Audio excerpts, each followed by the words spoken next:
The driver whistling on the job, Deputy Hugh Thomas, is driving a cruiser equipped with our agency's earliest in-car camera, recording him making traffic stops. Cutting through the parking lot, okay? You can't do that. Cutting a kid a break. As for the speed, you and I both know you were going faster than 49 miles an hour. Don't we? Yes, sir, sure did. Giving friendly advice. Okay, I suggest you take the car back to him. Tell him it's a piece of junk. You don't want to buy this car. He always wanted to be a police officer. Always. Since he could say the word, he was going to be a cop. That intention became clear when Hugh was just 3, in uniform, standing in an intersection. Hugh was out there directing traffic in the intersection. At 3? Yes. Did he tell you why he wanted to do that? Because he wanted the cars to go the right way. In 1983, at just 19 and fresh out of Lake Brantley High School, Thomas was sworn in as a deputy. At 19, you can't buy your own bullet. He didn't care.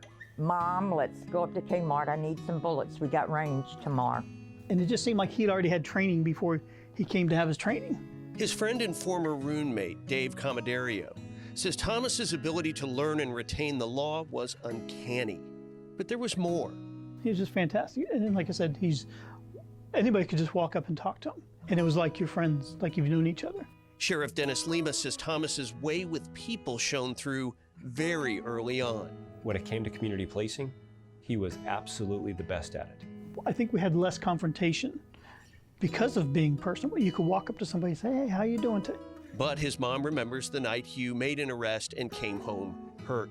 And it ripped the skin off his knees and everything. He didn't care. I got him. I got him. And that's what he cared about. I got him. He won't bother anybody else now.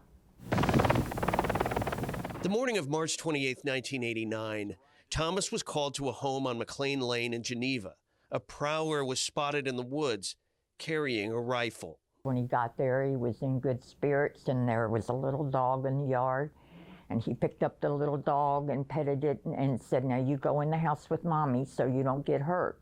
And then he walks around to the back of the house and is ambushed. Yesterday, a judge had issued a restraining order to keep Mr. Lemaster away from here. It's a scene that shocks both law enforcement officers and the surrounding community.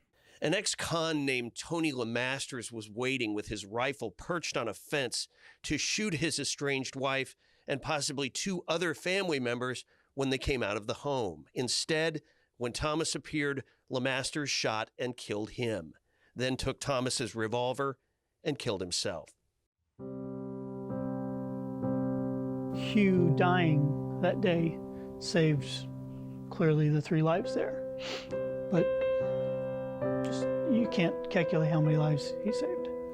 Had it come to losing his own life, or the lives of the 3 he was there to protect, Sissy Thomas says her son would not have had it any other way.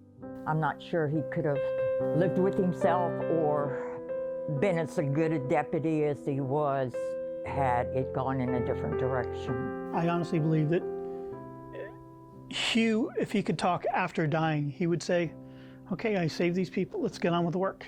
But it wasn't that easy. I'm sorry. Protecting you.